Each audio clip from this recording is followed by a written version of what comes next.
Hi, I'm Michael Holly.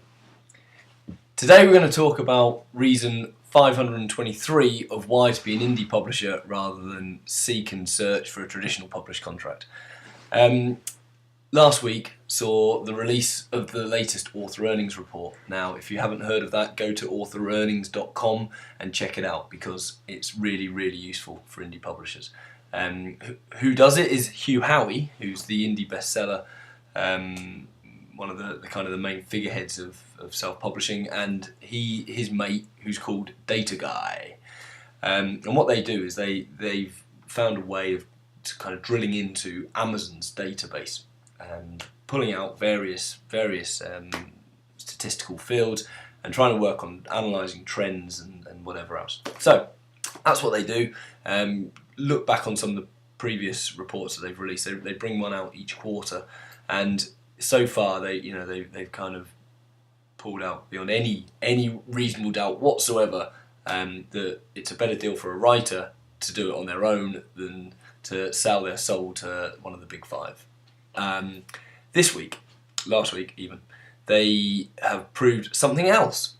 And the book market and the traditional book publishers constantly bring out strange statistics like, ebooks are declining, print books in shops are increasing, and things like that. And these types of statistics, which don't really make sense and certainly raise eyebrows amongst most of the indie community. What they proved last week is actually the data that they often get from places like Balker, which is the US ISBN distributor, that they don't include almost 40% of the ebook market online, because that 40% don't actually have an ISBN allocated to them. So because they don't have an ISBN allocated to them, they're invisible to the traditional book market.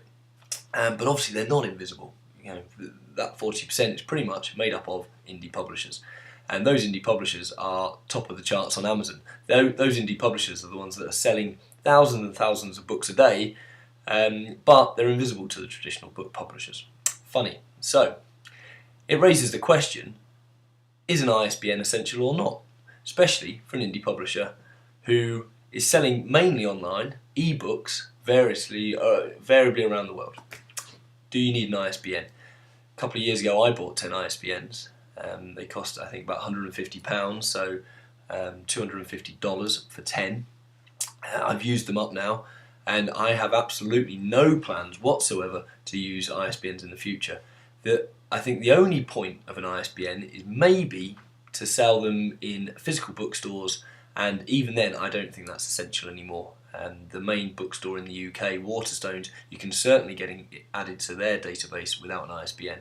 I have my books in libraries, and you don't need an ISBN for that either.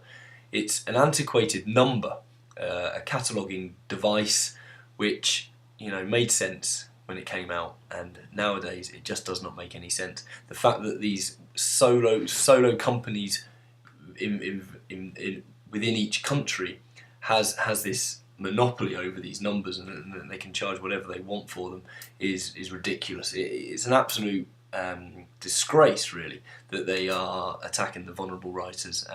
So it's the revolution, brother. And so from right here, right now, I am stating, if you're an indie publisher and you're just starting out and you're a bit concerned about ISBNs and you're not sure whether to get them or not, do not buy an ISBN for your book. You do not need it. That is massive proof. 50% pretty much of the ebook market is being sold on Amazon, making money, making huge royalties for those indie publishers without ISBNs. You do not need an ISBN. It's an antiquated system, and you're better just leaving it well alone. Okay, so that's pretty much my rant for this week. Do not buy ISBNs. So in case you're still unclear of exactly where I am, do not buy ISBNs. Excellent. Until next time. Cheers.